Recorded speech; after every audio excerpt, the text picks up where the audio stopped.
I had a friend named Mike when I was in middle school. I remember Mike was a special needs kid, and he was a little bit older than me, but we rode the bus together every day, and he lived on the corner house, right? And I would go over his house all the time. Like I spent summers at his house. Like Mike was my friend, but you know why I like to go to Mike's house? Dude, Mike had the best snack.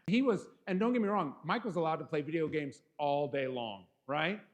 We didn't have to go outside or do anything. We were allowed to do whatever we wanted to. Then only that, Mike's sister was there. So if I was there at lunchtime, she'd always make sure we had lunch. She'd go in there and cook us something or give us something. I remember her so much because she was the first person I ever saw break ramen noodles before she cooked them. I was like, Satan, be gone, right? But I remember she would do that. She'd give us lunch. She'd help us do all this stuff all the time. Whatever we needed, we had to. And if I stayed long enough, if I stayed for dinner, his mom made dinner every night, right?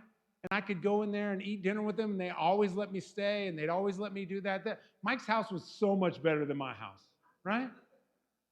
And I spent all this time at Mike's house, and it was really awesome. But do you know, in the 4 years that I lived there, Mike and his mom got a divorce.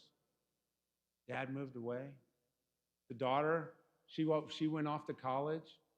And so the mom every day just take care of Mike and get him where he was going and do all this stuff. And now I couldn't see any of that. To me, that made no sense because I thought their house was the best, right?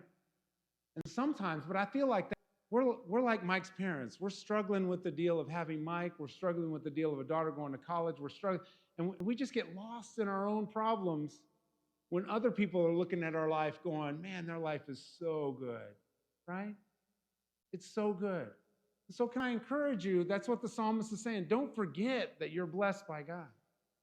When the darkness is there, the light's coming. God has these things for you. And if you live your life that way, other people are already looking at our life because we're the children of God, calling us blessed, while we're struggling with our own issues about that.